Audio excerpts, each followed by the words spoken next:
இப்போ நம்ம வந்து பார்த்துருக்கிறது வந்து ஆடை அணிகலன் இந்த டிபார்ட்மெண்ட்டுக்குள்ளே வந்திருக்கிறோம். அந்த கற்கால மனிதர்கள் என்ன ஆடை அணிஞ்சிருக்காங்க. இரும்பு கசடுகள் கிடச்சிருக்குது. அந்த காலத்தில் இரும்பு தொழிலாக இருந்திருக்கு. இரும்பு உலை ஊது குழாய்கள் வச்சுருக்குறாங்க. அதில் கிடச்சதான் இங்கே வச்சுருக்குறாங்க பாருங்கள்.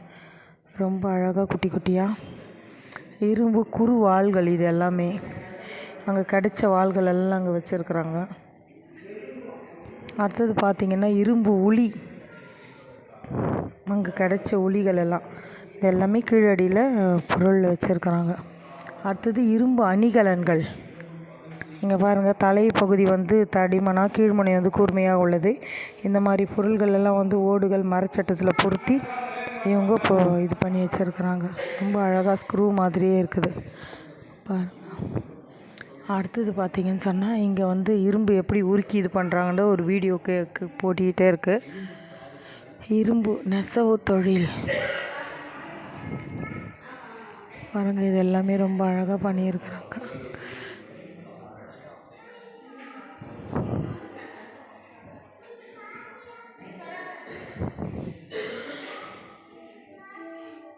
நெசவு தொழில் பயன்படுத்த கிண்ணங்கள் எப்படி இருக்குது பாருங்கள்.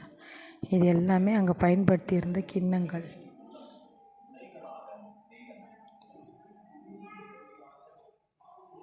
இதை அப்படியே வச்சுருக்காங்க. கிடைச்சதெல்லாம் எடுத்து வச்சுருக்காங்க. சுடுமண்கள்.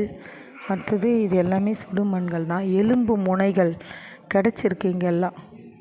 இந்த எலும்பு முனைகள்லாம் கிடச்சிருக்கு இங்கே பாருங்கள். இது எல்லாமே கிடச்சிருக்கு. இது வந்து குறி தண்டு அப்படின்னு சொல்லுவாங்க. அது 2 கிடச்சிருக்கு. ஓகே. இங்கே தக்களிகள் அப்படின்ற அந்த மணி மாதிரி குட்டி குட்டியாக நடுவில் வந்து இது ஓட்டை இருக்குது. இது கோத்து போட்டிருக்காங்க போல் இருக்குது. அவங்க நூலால் இதை வந்து கோத்து என்ன பண்ணியிருக்காங்க, போட்டு கழுத்தில் போட்டிருப்பாங்க போல் இருக்குது. அந்த மாதிரி தான் இங்கே போட்டிருக்காங்க. நூலால் வந்து போட்டிருக்காங்க. இதெல்லாம் கிடச்சது பேர் தக்களிகள் அப்படின்னு சொல்லியிருக்காங்க. ஓகே, அடுத்த வீடியோவில் பார்க்கலாம். அடுத்த ரூமுக்கு போய்ட்டு